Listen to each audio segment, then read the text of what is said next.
Hi guys! So for today's video, maglalakad po tayo papunta ng Sunshine Mall. Tara, samahan niyo po ako. Ayan guys, so ngayon, naka-makeup pa ako, hindi pa ako haggard, hindi pa ako pawis. Pero mamaya makikita nyo ang napaka-haggard ko. So, tara po, samahan niyo ako ulit. Ayan, so naglalakad na nga po kami. Nagpa-timelapse muna kami para mukhang mabilis ang aming paglalakad. At kasama ko nga rin po pala ang aking bunsong anak na si Yahya. Umahawak pa nga sa wall. Hindi niya alam ay napakadumi ng wall na yan. Kasama ko ang aking mga boss na nasa likod. At sila'y napaka-sexy. Sa mga oras nga po na yan, malapit na kung kami makarating sa Sunshine Mall, medyo natatanaw ko na nga siya. Marami rin pong mga nadja-jogging sa mga oras na yan. At nandito kami banda sa may Bureau of Fire Protection Office. Ayan, nakikita ko na rin po yung LTO doon at Land Bank. So, konting-konti na lang makakarating na kami. Nadaanan nga namin tong MDC building project na ito na napakalalim ng ukay. So, kung wala siguro yung wall na yon, nakakatakot siyang daanan kasi possible malaglag ka. At ito na nga, nakarating na kami dito sa Sunshine Mall of Asia. Sunshine Mall lang. Yan po, maraming mga nakapark na sasakyan kasi weekends ngayon, maraming tao.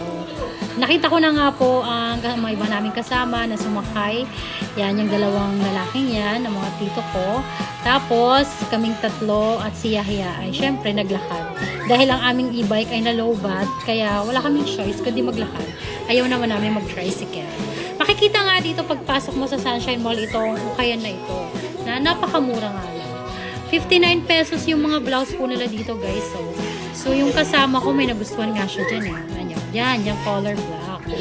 Sabi ko, bilhin mo na yan. 59 pesos lang naman. Huwag mong pang hinayangan. Ayan, napadaan kami dito sa i-upload ko mamaya, napadaan kami. So, pinaka-master ng ano mga customer niya, mga naka-aircon.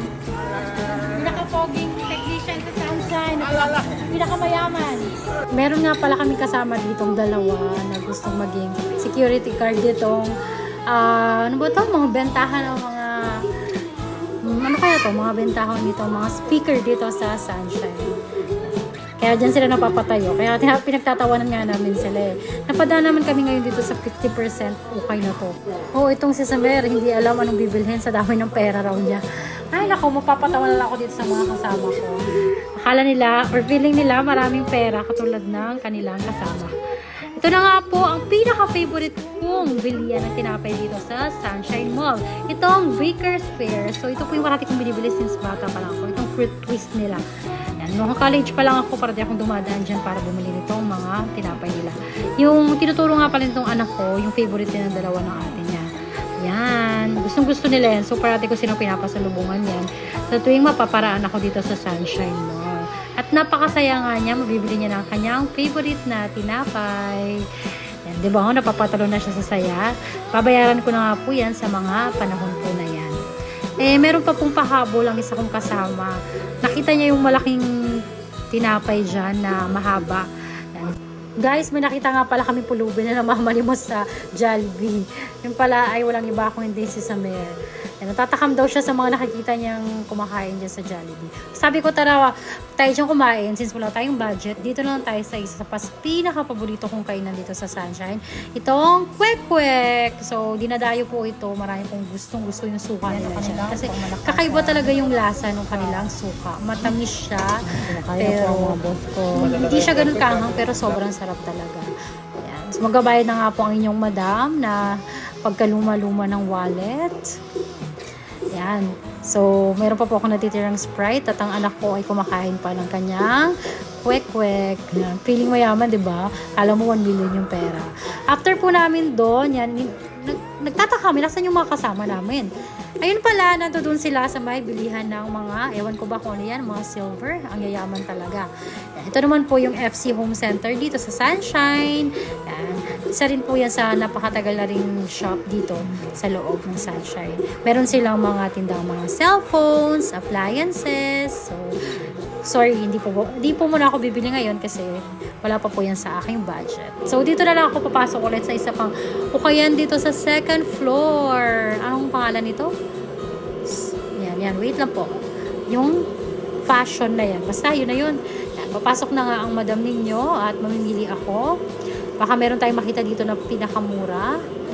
Yan. So, may mga nakikita ko dito mga wallets, mga maliliit na bags. Kaso, hindi ko naman siya gusto. May mga bedsheet din sila, pero kasi mas gusto ko yung sa TikTok shop na binibili ko. Mas mura yung no-lukot, no-gusot na bedsheet. Itong mga shoes nila ngayon dito, magaganda rin, pero hindi ganun karami yung mga branded. At saka medyo pricey din.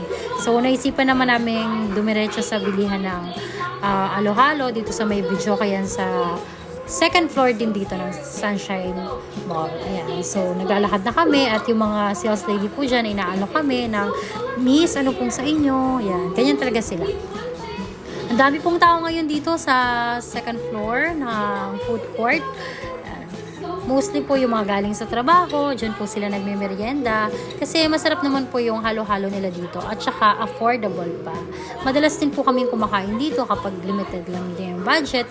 Hindi namin afford kumain sa Jollibee. Dito sa food court, kahit papano, magkakasya yung pera mo. May mga kumakanta. Itong si Kuya Ato, yan, gustong-gusto niyang kumanta. Kaso, upon checking, nung nakapila sa kakanta, meron pang 10 na waiting. So, wag na lang, baka matagalan kami. So, bumaba na nga lang muna kami, naghanap-hanap.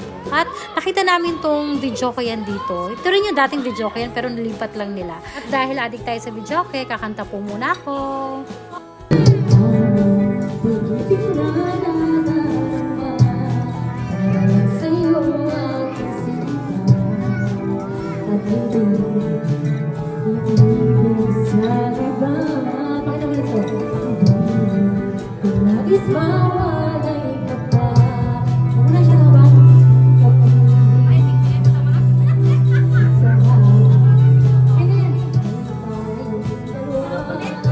Nakascore pa nga ng 100. Next naman si Samir nakakanta.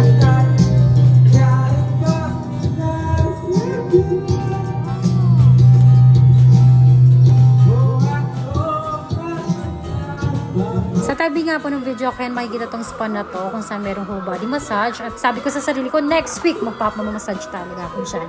Nag-decide na nga po kaming umuwi. Yan. Kasi nga, pagod na rin yung mga kasama ko. Maglalakad pa kami pa uwi. She is smiling like she used to smile way back when. Mga vlogger! Ayan, napasayaw na nga lang ng baby this time itong mga kasama ko. Hindi nila iniinda yung pagod kaya wala silang ginawa kundi magtawanan. Lalakad naman kami ngayon papunta ng Signal para kami ay mamalengke. So, nahihina nga kami. Dumaan muna kami dito sa Landers para po mag-CR. At napakaganda nga ng CR nila. Saglit lang kami kasi itong dalawang kasama ko nahihina. Ay, ang malas naman kasi nabutas ang kanyang pants dahil dito sa mga nadaanan niya.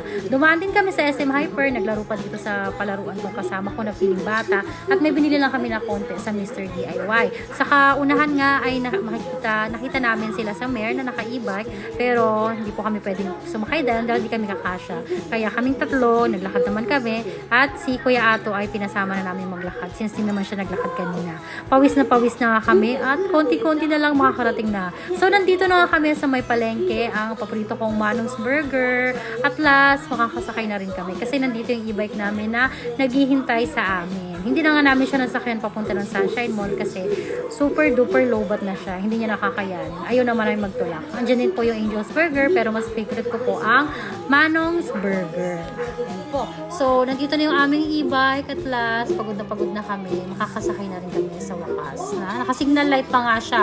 So guys, thank you so much for watching. Pawis na kami. Pagod na pagod pero worth it dahil maraming tabang na ilabas. Sige po, thank you for watching my vlog. Bye bye guys!